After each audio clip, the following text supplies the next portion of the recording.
तो एक बार फिर से जुड़ चुके हैं आप हमारे साथ और आज बात होने वाली है प्रीवियस ईयर क्वेश्चन बैंक के साथ। जैसा कि आप जानते हैं आपका प्यारा सा परिवार पॉलिटेक्निक पंडित आपके साथ जुड़ा हुआ है और निरंतर प्रयास कर रहा है कि आपके एग्जामिनेशन की तैयारी बेहतरीन हो जाए। तो इसी के साथ आज का session previous year question bank पे है। एक हमारे प्यारे से भाई थे जिन्होंने बताया कि भाई एक और प्रीवियस ईयर क्वेश्चन कराइए और प्रीवियस ईयर क्वेश्चन होनी चाहिए, जिनका नाम गुप्ता जी है और पूरा नाम विकास है, ठीक है। तो उन्हीं के डिमांड पे ये क्वेश्चंस और प्रीवियस ईयर क्वेश्चंस आया है। तो चलिए देखते हैं। तो जैसा कि आपको पता है कि 2019 के ऑर्ड का प्रिंसिपल ऑफ एग्रीकल्चर प्रोडक्शन का ये क्वेश्चन है और इसके साथ साथ हम जानेंगे कि क्या कुछ खास बेहतरीन क्वेश्चन है जो कि examination of point of view से बहुत ज्यादा जरूरी है और आने वाला है। तो चलिए इसके साथ स्टार्ट करते हैं और देखते हैं कि क्या क्या क्वेश्चंस है जो कि हमारे एग्जामिनेशन में आने वाला है। तो सबसे पहला क्वेश्चन आपके सामने है। सबसे पहला फर्स्ट नंबर का क्वेश्चन है, यहाँ ऊपर में ही दिख रहा होगा आपको।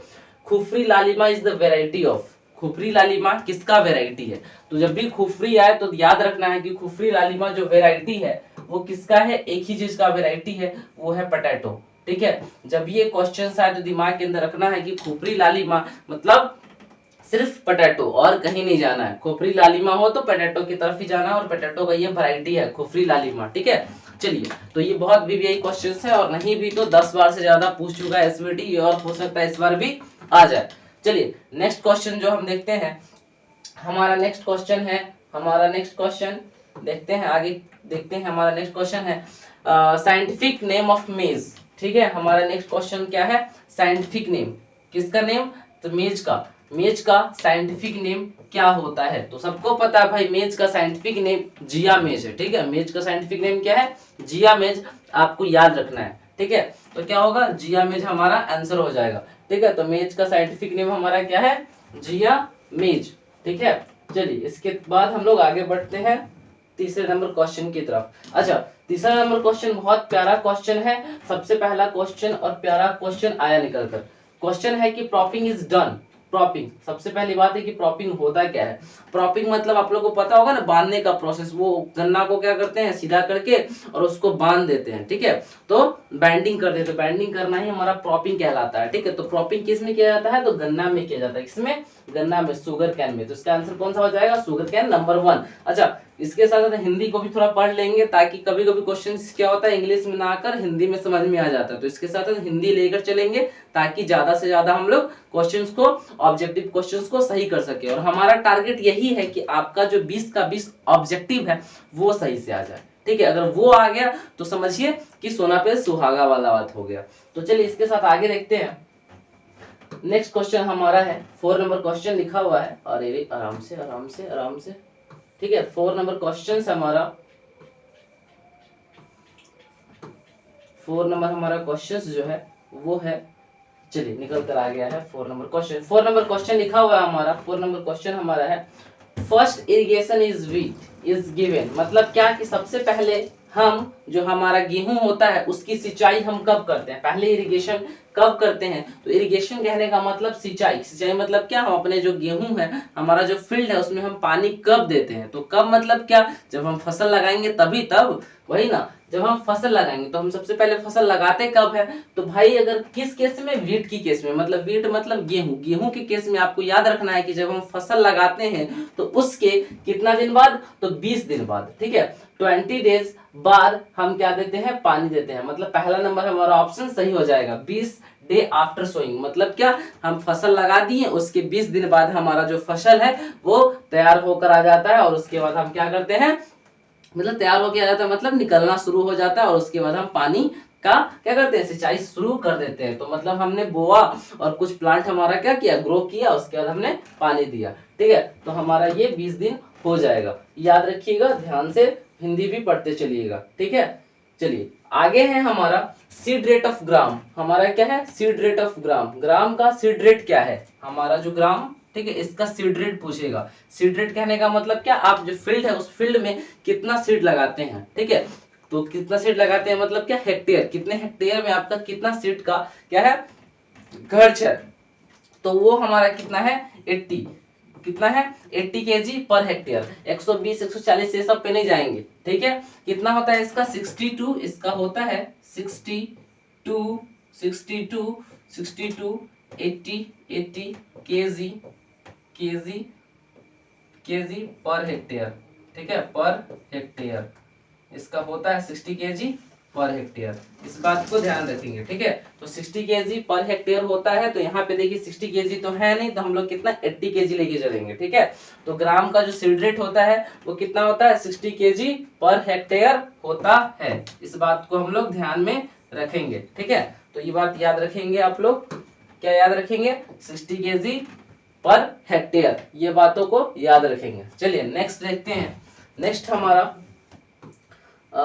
क्वेश्चन है, नेक्स्ट क्वेश्चन हमारा आराम से धीरे धीरे, ठीक है, हाँ आ चुका है। नेक्स्ट क्वेश्चन हमारा है वीट, ठीक है, वीट के ऊपर है। वीट मतलब क्या होता है भाई, वीट मतलब होता है हमारा खरपतवार। क्या होता है हमारा, खरपतवार होता है, ठीक है। वीट मतलब हमारा होता है खरपतवार। ये जो वीट लिखा हुआ है, ये वीट हमारा क्या है, खरपतवार है, ठीक है। तो खरपतवार को कंट्रोल हम कैसे कर सकते हैं, ठीक है। तो खरपतवार क्या है भाई, क्या क्या नुकसान है। तो सबसे पहले लिखा हुआ है डिक्रीज ऑफ क्रॉप्स प्रोडक्शन, बिल्कुल सही बात है। फसल की उर्वरकता को कम कर देता है। आपको पता होगा फसल के अगल बगल क्या खरपतवार लग जाए, नहीं, अगर फसल जहां लगाते हैं अगर उसके अगल बगल खरपतवार आ जाता है तो आपका फसल बर्बाद हो जाता है, नहीं। तो सबसे पहला चीज है कि डिक्रीज क्रॉप प्रोडक्शन, सही बात है, फसल को कम करता है। दूसरी नंबर बात क्या बोल रहा है, decrease moisturisation control in soil, बिल्कुल सही बात है। खरपतवार आएगा तो जो न्यूट्रिएंट है प्लांट का वो ले लेगा, तो डिक्रीज होगा, बिल्कुल सही बात है। तीसरे नंबर में लिखा हुआ है increase insect pest and disease, सही बात है। जब खरपतवार होगा तो क्या होगा, डिजीज होगा, इंसेक्ट पेस्ट डेवलप करेगा, तुम्हारा फसल क्या होगा, बर्बाद होगा, ये भी सही बात है। इसके लिए इसका ऑप्शन क्या हो जाएगा, 4 नंबर ऑप्शन, मतलब ऑल द एबव जो है इसका आंसर होगा, ठीक है। ये ऑल द एबव हो जाएगा, टिक दी करेक्ट, ठीक है। इसको ध्यान में रखेंगे। सारे को एक बार क्या करेंगे, सारे ऑप्शंस को पढ़ लेंगे। ऐसा नहीं कि पता चला कि हम एक पढ़े और नेक्स्ट भी था हमारा ऑल द एबव, हम छोड़ के आगे बढ़ गए, ऐसा नहीं करेंगे। पूरे पढ़ते चलेंगे और आगे, और हाँ एग्जामिनेशन में, ठीक है, घबराएंगे नहीं। ऐसा नहीं कि जल्दी जल्दी के चक्कर में हम गलती कर लेंगे, थोड़ा सा समय देंगे, ध्यान से पढ़ेंगे और बनाने के बाद रीचेक कर लेंगे कि हम मेरा क्या क्या बना, हमने क्या छोड़ा क्या नहीं छोड़ा, ऑल टू ऑल मिला लेंगे, ठीक है, नहीं तो फिर दिक्कत आ सकता है। चलिए नेक्स्ट देखते हैं, हमारा नेक्स्ट क्वेश्चन कौन सा है। नेक्स्ट क्वेश्चन 7 नंबर निकल कर आ चुका है, ठीक है, ये 6 नंबर क्वेश्चन था। चलिए नेक्स्ट 7 नंबर क्वेश्चन हमारा आ चुका है। कौन सा 7 नंबर क्वेश्चन है, मलिका इज द हाइब्रिड वैरायटी, बोल रहा है भाई मलिका जो है वो किस चीज का हाइब्रिड वैरायटी है, ठीक है, मलिका। तो किसका मलिका हाइब्रिड वैरायटी है, फटाफट बता दीजिए। तो मलिका किसका वैरायटी है, तो मलिका हमारा किसका वैरायटी है, मैंगो का वैरायटी है। किसका वैरायटी है, मैंगो का, ठीक है। मलिका जब भी नाम सुनने में है मलिका, ठीक है, तो लगना चाहिए कि भाई मतलब सबसे यूनिक सा, तो मैंगो हमारा आ जाएगा ये, ठीक है। हमारा जो ये मैंगो है, ये मैंगो आ जाएगा, ठीक है, मैंगो ये हमारा आंसर कहलाएगा। चलिए नेक्स्ट देखते हैं। नेक्स्ट हमारा कौन सा है, नेक्स्ट हमारा है 8 नंबर क्वेश्चन। इसमें लिखा हुआ है, हमारा 8 नंबर क्वेश्चन में लिखा हुआ है कि फेटोफोरास इन्फेस्ट्रा कॉजेज, मतलब ये किसके कारण होता है, तो इसके कारण क्या होता है, लेट ब्लाइट पोटैटो आता है। ये अगर ये क्वेश्चंस में हमेशा बच्चे जो है कंफ्यूज होते हैं और ये क्वेश्चंस में गलती करके जाते हैं। क्या क्या गलती कर जाते हैं भाई, इसके चक्कर में कभी वो अर्ली ब्लाइट मार देते हैं तो कभी वो लेट ब्लाइट मार देते हैं, और किन्हीं का सही हो जाता है तो किन्हीं का गलत हो जाता है। तो इस बातों को कैसे याद रखें कि भाई इसका यही होगा, तो इसका एक तरीका है, एक ट्रिक है जो कि हम आपको बताना चाहेंगे। और ये VVI क्वेश्चन है, ठीक है, ये भी पूछा गया क्वेश्चन है, बहुत पूछा गया क्वेश्चन है। तो इसको कैसे याद रखेंगे, देखिए 2 से याद रखेंगे। किससे याद रखेंगे, 2 से। देखिए फोटो यहां से याद रखेंगे, फाइटो नहीं, फोटो फाइटो मिलता हुआ था, फाइटो फोटो ऐसे याद रखेंगे, ठीक है, थोड़ा सा मतलब ट्रिक लगाकर, ठीक है। तो फोटो फाइटो ऐसे करके याद रखेंगे। तो जहां 2 आएगा, ठीक है, 2 आएगा तो हम समझ जाएंगे भैया क्या हमारा लेट ब्लाइट पोटैटो आने वाला। क्यों, आप कहिएगा सर आपको कैसे पता कि आप जो 2 करके समझा दिए, कुछ तरीका समझ में नहीं आया। तो 2 का रीजन हम बताते हैं। देखिए ऐसे यहाँ पे 2 आ रहा है, लास्ट में 2 आ रहा है, और देखिए क्यों ऐसा हम बोल रहे, ध्यान दीजिएगा, क्यों ऐसा हम बोल रहे ध्यान दीजिएगा। फोटो, ठीक है, तो इससे हमारा लेट ब्लाइट पोटैटो आने वाला, लेट ब्लाइट पोटैटो आने वाला है, ठीक है। ये क्वेश्चंस आपको ध्यान रखना है, ठीक है। तो इसका क्या हो जाएगा, लेट ब्लाइट पोटैटो आ जाएगा। तो इसमें थोड़ा सा दिमाग लगा के चलेंगे, ठीक है। फाइटो फोटो ऐसे करके याद रखेंगे, थोड़ा सा तोड़ की चीजों को, ठीक है। इन्फेस्टेंस किस में होता है, लेट ब्राइट पोटैटो में होता है। इस बातों को हम लोग समझ के आगे बढ़ जाएंगे। चलिए ठीक है, नेक्स्ट देखते हैं। नेक्स्ट क्या है, नेक्स्ट क्वेश्चन हमारे पास 8-9 नंबर क्वेश्चन आना चाहिए। चलिए 9 नंबर क्वेश्चन आ चुका है इधर। इन maize weed can control bye, ठीक है, हमारे क्वेश्चंस के सामने हमारे क्वेश्चन निकल कर आ चुका है, लिखा हुआ है 9 नंबर क्वेश्चंस लिखा हुआ है। 9 नंबर क्वेश्चन में लिखा हुआ है in maize weed can control by the use of, नहीं मतलब क्या, जो हमारा मेज है, हमारा जो मक्का है, उसमें जो लगने वाले खरपतवार है उसको हम किस केमिकल के थ्रू कंट्रोल कर सकते हैं, उसमें कौन सा केमिकल यूज करें कि हमारा जो है कंट्रोल हो जाए, कौन, खरपतवार। तो खरपतवार को कंट्रोल करने के लिए, खरपतवार को कंट्रोल करने के लिए कौन सा हम तरीका का यूज करें, तो उसमें क्या है, एट्राजिन भी यूज होगा और सीमाजिन भी यूज होगा। ये दोनों तरीका है जिसका यूज करके हम खरपतवार को कम कर सकते हैं। तो इसका आंसर क्या हो जाएगा, इसका आंसर सी नंबर हो जाएगा। बोथ ए एंड बी दोनों हमारा क्या होगा, सही आंसर कहलाएगा। चलिए ध्यान दीजिएगा, आगे बढ़ते हैं। तो ये पूछा हुआ क्वेश्चन है और इस बार होना हो, जितना बता रहे सब वीवीआई क्वेश्चन है, क्योंकि एसवीटी क्या करती है, repetition question, principle of agriculture production का खास बात यही है कि प्रीवियस ईयर क्वेश्चंस अगर आप अच्छे से कर लिए तो पक्का यकीन मान के चलिए कि आपका आउट ऑफ 80-90 कहीं नहीं जाने वाला। 1-2 हो छूट जाए, अगर जो थोड़ा मिस कर जाए, नहीं तो आपका 20 आउट ऑफ 20 आना ही आना आपके पास है, ठीक है, अगर आप ध्यान से पढ़ते हो तो। चलिए नेक्स्ट क्वेश्चन देखते हैं। नेक्स्ट क्वेश्चन लिखा हुआ है Pusa purple longs is the variety of, Pusa purple long variety किसका है, तो टमाटो का, पोटैटो का, ब्रिंजल का, ऑल ऑफ द अबव क्या होना चाहिए, तो इसमें हमारा क्या होना चाहिए, ब्रिंजल होना चाहिए, ठीक है। इसका जो है ऑप्शंस होगा, क्या होगा ऑप्शंस, ब्रिंजल सही हो जाएगा, ठीक है। ब्रिंजल मतलब क्या, बैगन, ठीक है। तो पुष्पा पर्पिलोंग, तो हम लोग तो जो है इसका तरीका यही लगा है कि पर्पिलोंग, ठीक है, पुष्पा मतलब क्या, बैगनी कलर का होता है, तो क्या हो जाएगा, बैगन, ठीक है। और लॉन्ग मतलब लंबा टाइप का, ठीक है, तो क्या, टमाटो पोटैटो तो गोला टाइप का होता है और ब्रिंजल थोड़ा सा बड़ा होता है। तो इसी प्रकार से थोड़ा सा जो है इसके साथ ये टैग करके आगे बढ़ रहा है, ठीक है। तो पुष्पा पर्पिलोंग किसका वैरायटी है, ब्रिंजल का वैरायटी है, आपको याद रखना है। चलिए नेक्स्ट आगे की तरफ बढ़ते हैं। 11 नंबर क्वेश्चंस में है कि 11 नंबर बहुत प्यारा क्वेश्चन है, बहुत ज्यादा प्यारा क्वेश्चन है। देखते हैं हम क्या लिखा हुआ है कि Khaira disease is the rice develop due to, मतलब खैरा डिजीज किस कारण से जो हमारा चावल है, हमारा जो राइस है, उसके अंदर डेवलप होता है, किसकी कमी के कारण खैरा डिजीज डेवलप होता है, ये खैरा डिजीज जो है, ठीक है। चलिए ध्यान दीजिएगा, खैरा डिजीज किसके कारण हमारे राइस में डेवलप हो जाता है, हमारे राइस में आ जाता है, तो इसका जो आंसर होने वाला है वो होने वाला है जिंक, जिंक के कमी के कारण, जिंक डिफिशियंसी, ठीक है। नाइट्रोजन, फास्फोरस ये सब वगैरह नहीं होगा, ध्यान दीजिएगा, क्या होगा, जिंक होगा। जिंक की कमी के कारण हमारे राइस में खैरा डिजीज आ जाती है, ठीक है, जिंक की कमी के कारण। ध्यान दीजिएगा, किसकी कमी के कारण, जिंक की कमी के कारण, ठीक है। खैरा डिजीज होने का कारण ही है जिंक, दूसरा कुछ भी नहीं है। चलिए नेक्स्ट देखते हैं। नेक्स्ट हमारा है डेरा composition is the variety of, डेरा कंपोजिशन निकल कर आ चुका है। डेरा composition is the variety of, डेरा कंपोजिशन किसका वैरायटी है, डेरा कंपोजिशन किसका वैरायटी है, तो डेरा कंपोजिशन हमारे मेज का वैरायटी है, किसका वैरायटी है, मेज का, ठीक है। डेरा कंपोजिशन किसका वैरायटी है, मेज का वैरायटी है, इसको आपको याद रख के चलना होगा, ठीक है। डेरा कंपोजिशन मेज का वैरायटी है, आपको याद रख के चलना होगा, ठीक है, याद रख के चलना होगा आपको, मेज का वैरायटी है। चलिए इसके आगे बढ़ते हैं नेक्स्ट क्वेश्चन की तरफ। नेक्स्ट क्वेश्चन हमारा 30 नंबर क्वेश्चन होने वाला है। चलिए बहुत बेहतरीन क्वेश्चन है, आ चुका है।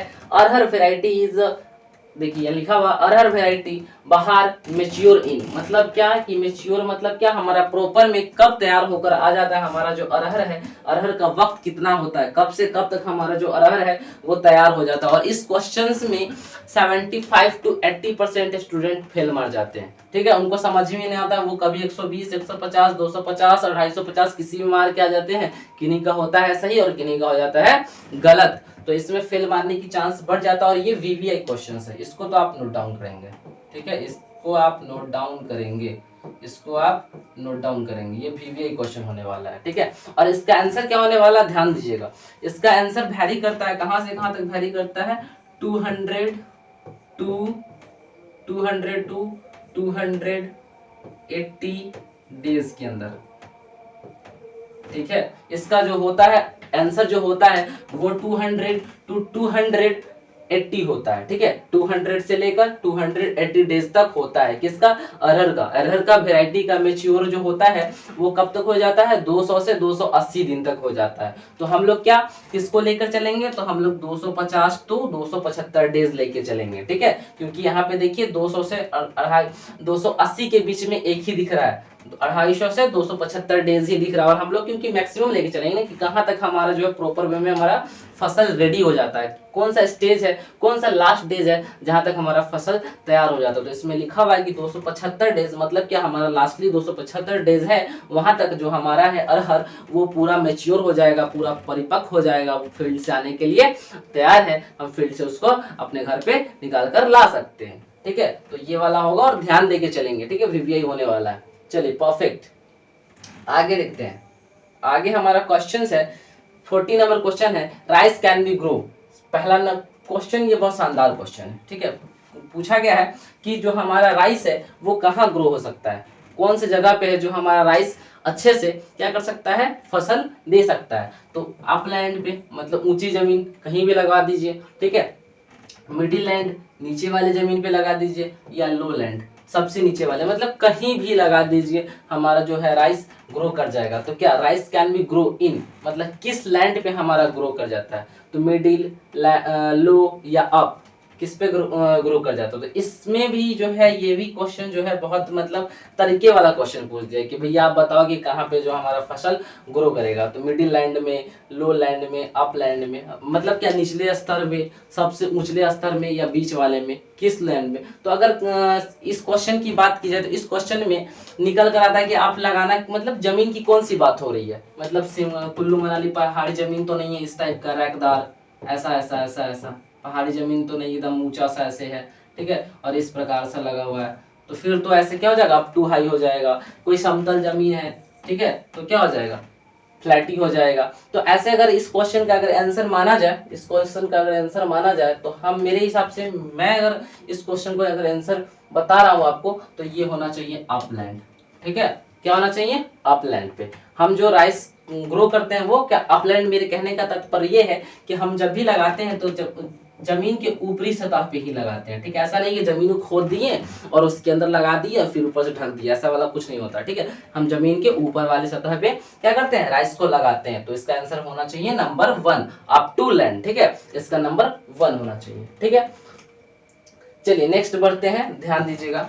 चलिए नेक्स्ट की तरफ हम लोग बढ़ते हैं, आगे बढ़ते हैं। नेक्स्ट में हमारा जो है क्वेश्चन है 50 नंबर क्वेश्चन, लिखा हुआ है distance between the plant in guava plant is kept up. चलिए बहुत अच्छी बात है, लिखा हुआ है कि जो हमारा गुआवा की प्लांट है, हमारा जो अमरूद का पौधा है, पेड़ है, उसका मैक्सिमम या मिनिमम डिस्टेंस जो है कितना होना चाहिए, मतलब कितने डिस्टेंस पे हम अपने प्लांट को एक प्लांट से दूसरे प्लांट के बीच की दूरी होनी चाहिए। तो वो हमारा जो होता है वो 6 × 6 मीटर, मतलब 6 × 6 मीटर गुने 6 मीटर के डिस्टेंस पर होना चाहिए। इस डिस्टेंस को फॉलो करता है, इस डिस्टेंस को क्या करता है, ये फॉलो करता है। कौन फॉलो करता है, गुआवा फॉलो करता है। ठीक है, गुआवा हमारा फॉलो करता है। तो इसका आंसर कौन सा हो जाने वाला है, पहला नंबर। ठीक है, इसका आंसर कौन सा हो जाने वाला है, पहला नंबर। याद रखिएगा, इसका आंसर हमारा पहला नंबर निकल कर आने वाला है। ठीक है, फर्स्ट नंबर 6 × 6 मीटर। चलिए नेक्स्ट की तरफ आगे बढ़ते हैं, नेक्स्ट आगे की तरफ बढ़ते हैं, देखते हैं क्या है। नेक्स्ट 16 नंबर क्वेश्चंस में लिखा है the classification of seeds are. अगर हम सीड्स की क्लासिफिकेशन करें, अगर सीड को हम बांटे तो हम सीड्स को कितने भागों में बांट सकते हैं? तो मोस्टली सीड्स का 4 भाग होता है। ठीक है, सीड्स को हम 4 भागों में बांट सकते हैं, लेकिन यहाँ तीन ही हिस्से में हिस्सा का नाम दिया हुआ है। ठीक है, ब्रीडिंग सीड्स, क्रेटिफाइड सीड्स और फाउंडेशन सीड्स। एक होता है न्यूक्लियस सीड्स, 4 सीड्स होते हैं, तो इसमें 3 ही दिया हुआ है, तो आप इसका ऑल द अबव मारेंगे। ठीक है, ध्यान से, इसका जो है कितने क्लासिफिकेशन होता है, 4 टाइप्स ऑफ होते हैं, 4 टाइप्स होते हैं। ठीक है, 4 प्रकार होते हैं, ध्यान दीजिएगा, 4 प्रकार होते हैं, टाइप्स होते हैं। ठीक है, 4 टाइप्स होते हैं। एक्सपेंड लिख देते हैं अच्छे से ताकि देखिए आपको अच्छे से दिख जाए। ठीक है, कितने टाइप्स होते हैं, 4 टाइप्स होते हैं। 4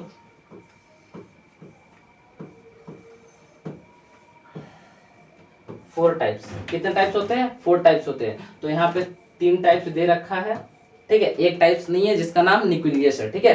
तो चलिए इसका हम लोग आंसर इसमें मारेंगे फटाफट, याद रखिएगा आंसर इसका answer all of the above हो जाएगा। चलिए नेक्स्ट, इसके आगे बढ़ते हैं हम लोग 70 नंबर क्वेश्चंस की तरफ। 70 नंबर क्वेश्चंस में लिखा हुआ है robusta and Amrit Sagar is the variety of. Robusta and Amrit Sagar variety किसका है? जल्दी से बता दीजिए, रोबिस्टा एंड अमृत सागर वैरायटी किसका है? अगर पता है तो फटाफट कमेंट में बताइए, अगर नहीं पता तो फिर हम बताते हैं, ठीक है। रोबिस्टा एंड अमृत सागर किसका वैरायटी है? तो ये बनाना का वैरायटी है। किसका वैरायटी है? बनाना। बनाना मतलब केला, केला का वैरायटी है, ठीक है। ये अमृत सागर या रोबिस्टा किसका वैरायटी है? केला का वैरायटी है। तो इसका आंसर बी नंबर होने वाला है। चलिए नेक्स्टली देखते हैं फटाफट। चलिए लिखा हुआ है right time of sowing in Indian mustard, मतलब कि भारत में सबसे अच्छा समय कौन सा है जब हम क्या लगाते हैं? दलहन की खेती करते हैं। दलहन की खेती करने के लिए सबसे अच्छा वक्त कौन सा है? तो ये टाइम कब है? ये टाइम 15, ये दोनों हो सकता है, ठीक है, ये दोनों हो सकता है 15 सितंबर टू 15 अक्टूबर, ठीक है, ये दोनों हो सकता है 15 सितंबर से 15 अक्टूबर, ठीक है। दोनों समय के बीच में हम अपने फसल को लगाते हैं। तो हम दोनों में से कौन सा आंसर लगाएं? तो जो सबसे पहला आंसर होता है हम उसको ही टिक करते हैं। इसमें से दोनों में से जो सबसे पहले वाला आंसर है हम उसको टिक करेंगे। सबसे पहला वाला आंसर हमारा हो जाएगा 15 सितंबर, ये वाला आंसर हो जाएगा, ठीक है, ये वाला 15 सितंबर। तो पहला वाला मानेंगे हमेशा। अगर 15 सितंबर ना दिया हो, अदरवाइज कोई ये तीनों हो और कोई एक और दिया हो, तो हम पहले ये वाला मानेंगे, 15 अक्टूबर मार के चलेंगे, ठीक है। अगर ये ना दिया हो तो ऊपर वाला ना हो तब, उस कंडीशन में। चलिए नेक्स्ट आगे बढ़ते हैं। नेक्स्ट क्वेश्चन हमारा लिखा हुआ है कि equipment is use for plant protect, ठीक है, equipment use for plant protection purpose, मतलब कि हमने पौधे की सुरक्षा के लिए हम कौन कौन से तरीकों का यूज करते हैं। पौधे की सुरक्षा के लिए हम क्या करते हैं? तो पौधे की सुरक्षा के लिए हम पौधे की, अगर हमको बचाना है, अपने पौधों को सुरक्षा देना है, तो हम इंसेक्ट पेस्ट से बचाएंगे कि हमारे पौधे में क्या लग जाए? इंसेक्ट पेस्ट ना लग जाए, हमारा पौधा सुसुरक्षित रहे। इसके लिए हम क्या करेंगे? अपने पौधे में स्प्रेइंग करेंगे, नहीं क्या करेंगे? स्प्रे करेंगे तो हमारा पौधा सुरक्षित रहेगा। तो ये इसका पहला नंबर आंसर हो जाएगा। ध्यान देके अच्छे से लिखेंगे, याद रखेंगे कि हम अपने पौधों को बचाने के लिए हम क्या करते हैं? उस पे स्प्रे करते हैं। बहुत खूब। चलिए 90 नंबर क्वेश्चन हो गया और ये लास्टली हमारा लास्ट नंबर क्वेश्चन होने वाला है 20, ठीक है। लिखा हुआ है marbles and settles are the example of, ठीक है, slates, marble and slates are example of. ये क्या एग्जांपल होने वाला है? किसका एग्जांपल होने वाला? कौन से रॉक्स का एग्जांपल होने वाला है? तो मेटामॉर्फिक रॉक्स का एग्जांपल होने वाला है, ठीक है। ये जो मार्बल जो लिखा हुआ है, मार्बल, ये जो मार्बल लिखा हुआ है, मार्बल्स और स्लैट्स किसका एग्जांपल है? फटाफट बताइएगा। मार्बल और स्लैट्स किसका एग्जांपल है? तो मार्बल्स और जो स्लैट्स है ये मेटामॉर्फिक रॉक का एग्जांपल है, ठीक है। किसका एग्जांपल है? मेटामॉर्फिक रॉक का एग्जांपल है। तो यहाँ पे हमारा 2019 का प्रिंसिपल ऑफ एग्रीकल्चर प्रोडक्शन का क्वेश्चन खत्म होता है और आशा करते हैं कि ये वीडियो बहुत अच्छा लगा होगा। अगर अच्छा लगे तो लाइक, शेयर, कमेंट, सब्सक्राइब करना। Okay, thank you.